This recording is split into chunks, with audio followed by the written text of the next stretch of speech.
मुकेश अंबानी अपने बेटे अनंत अंबानी की शादी राधिका मर्चेंट के साथ 12 जुलाई 2024 को धूमधाम से कर रहे हैं। यह शादी निश्चित रूप से भारत की सबसे महंगी शादियों में से एक है। देश विदेश में इसकी चर्चा है।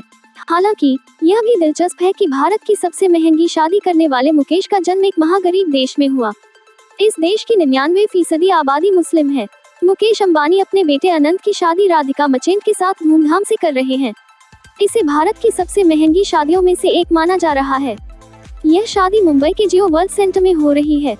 इस शादी में देश विदेश की कई हस्तियां शामिल हो रही हैं। मीडिया रिपोर्ट्स के अनुसार 100 से ज्यादा निजी जेट विमानों को मेहमानों को लाने ले जाने के लिए किराए पर लिया गया है। मेहमानों को शादी के उपहार में सोने और हीरे के गहने, महंगे परफ्यूम और अन्य कीमती सामान दिए जा रहे हैं। हालांकि यह भी एक सच है कि भारत के सबसे अमीर व्यक्ति का जन्म एक महागरीब देश में हुआ।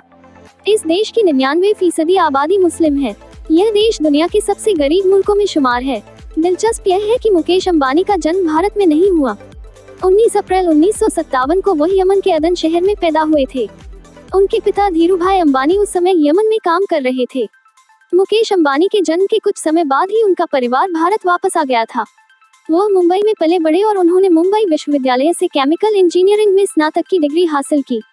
फिर उन्होंने अमेरिका की स्टैनफोर्ड यूनिवर्सिटी से MBA किया है। मुकेश अंबानी की नीता से 1985 में शादी हुई। उनके 3 बच्चे हैं, आकाश, ईशा और अनंत। मुकेश अंबानी आज भारत के सबसे अमीर व्यक्ति हैं।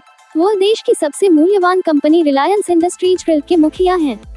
सबसे गरीब देशों की लिस्ट में है यमन। अनंत की शादी भले भारत की सबसे महंगी शादियों में शुमार हो, लेकिन जिस यमन में मुकेश अंबानी पैदा हुए वह आज सबसे गरीब देशों की लिस्ट में है। अंतर्राष्ट्रीय मुद्रा कोष IMF 2023 के आंकड़ों के अनुसार यमन दुनिया के सबसे गरीब देशों की सूची में 11वें स्थान पर है। IMF के 2024 के अनुमानों के मुताबिक 1996.475 डॉलर प्रति व्यक्ति GDP के साथ उसके 9वें स्थान पर खिसकने की आशंका है। विश्व बैंक के अनुसार यमन ऐतिहासिक रूप से मध्य पूर्व और उत्तरी अफ्रीका के सबसे गरीब देशों में से एक रहा है। यमन मुस्लिम देश है। यहाँ की 99% से अधिक आबादी मुस्लिम है। यह है दुनिया का सबसे गरीब मुल्क। IMF के आंकड़ों बताते हैं कि दक्षिण सूडान दुनिया का सबसे गरीब देश है। 2024 में इसकी अनुमानित GDP प्रति व्यक्ति आय 455.157 डॉलर है।